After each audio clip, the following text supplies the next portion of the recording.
Ada lagi contoh Rasulullah SAW kecewa.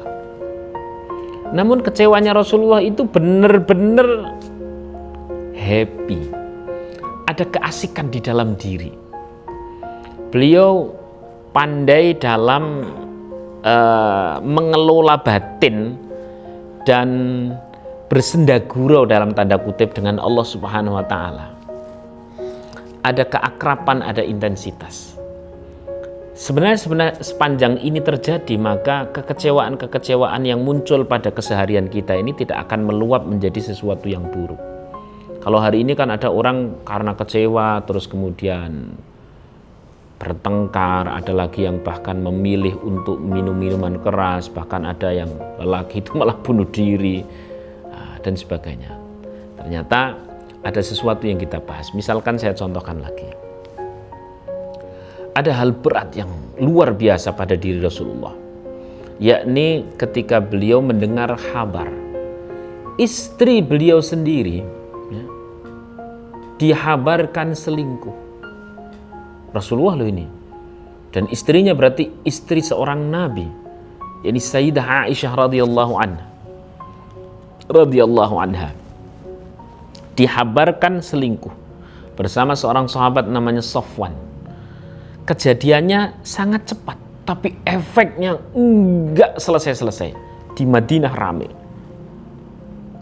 Kalau itu terjadi pada diri kita, ya Allah, dengar misalkan istri selingkuh, kita kan akan reaktif sekali.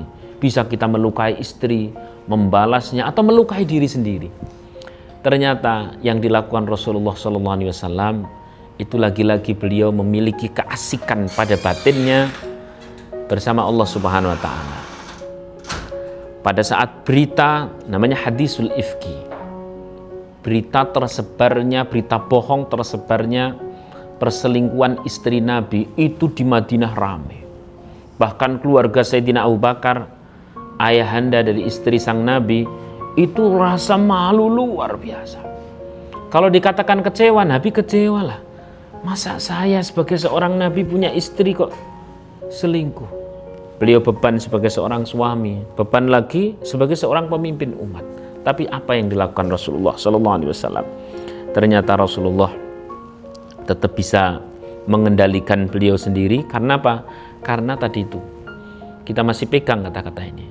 Ada komunikasi asik dengan Allah Subhanahu wa taala yang mana Allah tidak pernah keliru dalam menakar dan tidak mungkin segala sesuatunya tertukar.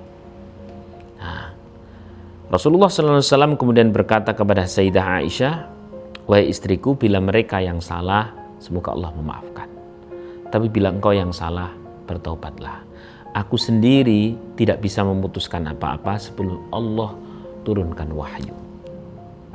Nah, kurang lebih begitu. Artinya Rasulullah tidak reaktif yang sampai berefek pada sesuatu yang nanti akan bikin beliau menyesal. Enggak. Begitu terus kemudian turun surah An-Nur terkait bahwasanya Sayyidah Aisyah radhiyallahu anha itu ternyata adalah seorang wanita yang bersih, wanita yang suci dari tuduhan-tuduhan tersebut.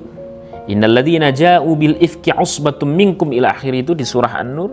Intinya nama baik Sayyidah Aisyah itu langsung yang belani adalah Allah Subhanahu wa taala. Sementara Sayyidah Aisyah sendiri mengucapkan perkataan yang sebagaimana pernah dikatakan di dalam Al-Quran, fasabrun jamil wallahul musta'anu ala ma tasifun. Sudahlah, lebih baik saya sabar. Allah nanti yang akan menolong atas apa-apa yang mereka tuduhkan kepadaku. Fasabrun jamil, kesabaran itu lebih indah. Fasabrun jamil, kesabaran itu lebih indah. Jadi Sayyidah Aisyah sendiri kecewa karena dirinya dituduh selingkuh, tapi beliau asik bersama kesabarannya. Rasulullah sendiri asik bersama Allah Subhanahu wa taala. Sampailah kemudian turun ayat yang tadi saya sebutkan. Ternyata Sayyidah Aisyah tidak terbukti selingkuh, bahkan terbukti beliau ini adalah orang yang dibersihkan namanya oleh Allah Subhanahu wa taala melalui surah An-Nur. Maka kemudian yang terjadi clear semua. Saman bisa bayangkan kalau Kanjeng Nabi pada saat kecewa kemudian muntap seperti orang sekarang. ngampleng lah. Cara cah nom saiki yo banting HP lebar kuwi nyesel. Padahal nge 17 Pro Max lho malah tak banting piye nggo tukune. Ya.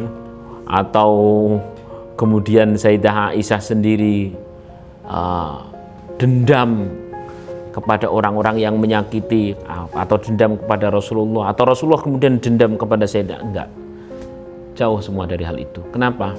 Tadi itu ketauhidan atau keasikan komunikasi dengan Allah Subhanahu wa Ta'ala memang terbangun secara baik, dan panjenengan tidak usah terlalu kemudian merasa berat bahwa orang komunikasi dengan Allah Subhanahu wa Ta'ala itu harus sing sepaneng-sepaneng. Enggak.